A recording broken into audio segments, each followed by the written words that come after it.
DNC chairman is planning a fundraising event in Mexico City. New polls say don't count Bernie Sanders out. And Democrats plan to make President Trump's Twitter usage into an election issue. Team Rising is here. Joe McClain is a Democratic strategist, and Madeline Osborne is a staff writer at The Federalist. Welcome back to you both. Thanks for having me. Okay, so first of all, the geniuses at the Center for American Progress have a new report out saying that there is no shortage of controversy over the president's Twitter account, shocker, and that they want to turn Trump's Twitter addiction into an election issue based on polling. Joe, could you think of a lamer way in order to go after the president? Well, let me tell you. Yeah. I've traveled a lot this summer, and everywhere I go, I take my taxi cab, greasy spoon, and barbershop pole. And the one thing I hear from Trump supporters in Trump country and in Blue America is, why didn't he just shut up? You guys think this is lame.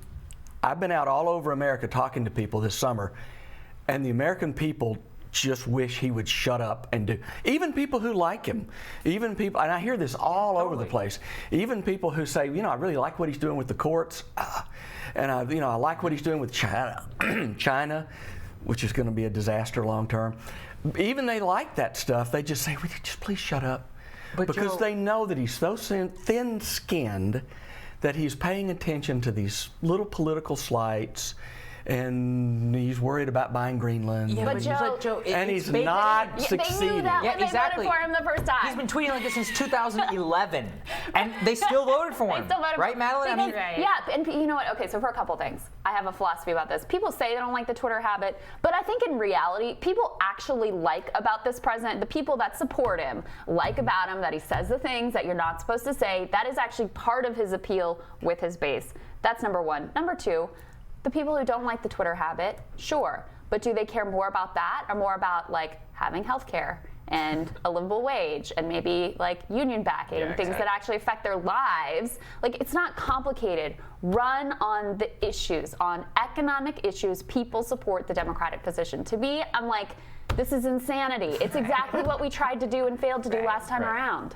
I have a couple thoughts. One, yes, people want him to shut up, but at the same time, the American people would not know what is going on in this country if it were not for the president's tweets, That's right? also true, actually. And I think the way that, I don't know about that the one. reason that Democrat, Who else can speak no, for him? it goes to I the really fact do that think that. Democrats, one of the reasons they want to pick this as something to campaign on is because it bothers them so much that his Twitter is the one thing they do not have a death grip control of, right? They control all the rest of the mainstream media and they can control every other storyline, but his Twitter and what he's saying is the one thing that American people can can hear straight from him. I actually think that, no, it's an important point because, no, and listen, progressives, it works for them the same way. Why do you think AOC is able to say what she wants unvarnished? In the 1990s, there is no way that Donald Trump would have been able to express his ideas because he would have just been totally cut off by the major cable news syndicates. A lot of progressive ideas also wouldn't have been able to filter out. This is the new politics. But what I want to get at here, Joe, is I don't feel like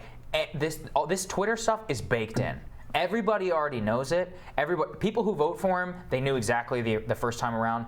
And what Crystal gets at, which is that, yeah, they get pretty annoyed with like when he attacks like Mika Brzezinski for no reason. But when he also shreds and attacks Democrats, or whenever he also fights back and fights for the things that Republicans have been wanting to see somebody fight for so long, that's why they're willing to forgive it. I mean, don't you think, if anything, that a Democratic candidate should be tweeting their unvarnished thoughts?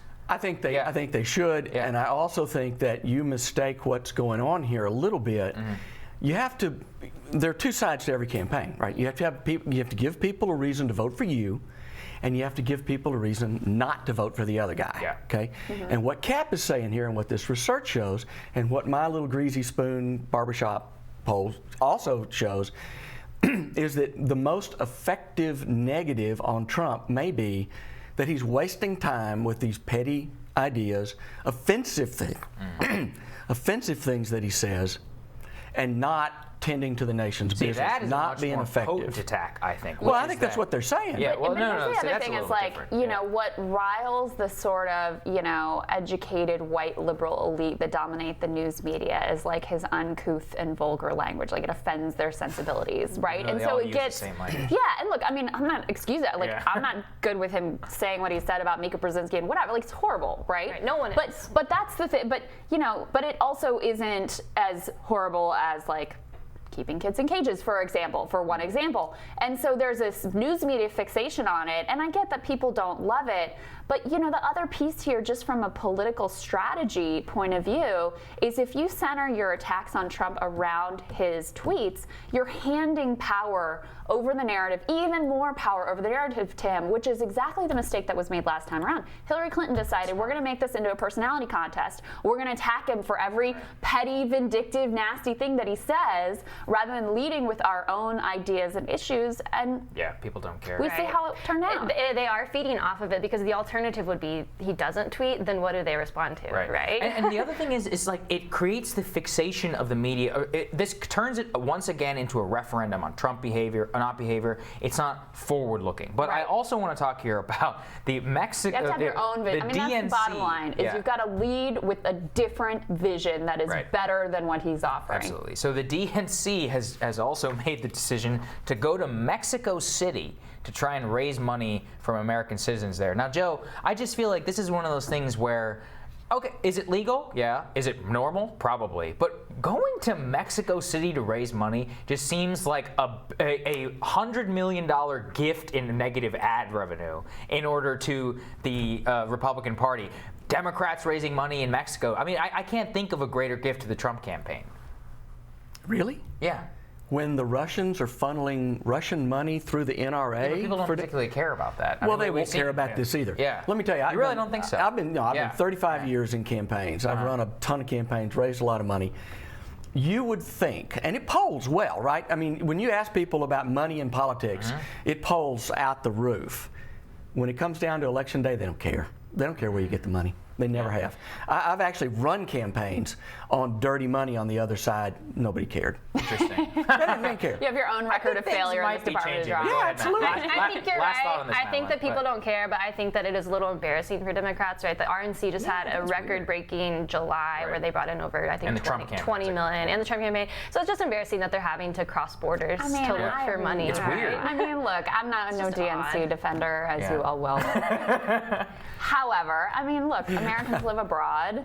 They are entitled to give money to political when they want to. Like, oh, this is improper. It's just like, what? Like, what? why? Like, could you think of a better headline for the Trump campaign? I just think it's the lack of awareness among for Tom Perez, which is just something that we have been talking about here endlessly. But well, maybe instead of calling us socialists, they'll fixate on this instead. So. Well, for the people who are Trump supporters, and are diehard, nothing knocks them off Trump. Yeah, probably it's outrageous that you went to Mexico. But for all the folks who are mad about kids in cages and are angry about the anti-immigrant and the racism and the anti-Mexican, not necessarily that it's Mexico, but just the way he came down the escalator and called Mexicans rapists. Yeah. This is not going to bother them. In fact, it does point up. No. It points up. Yeah. His sort of, I don't want to say racism, but it's anti-brown, anti-Central America. You know, anybody that doesn't look like us, it just brings that to the fore. All right, we got more we want to get to with you too. Sit tight. Okay. Sit tight. We'll be right back.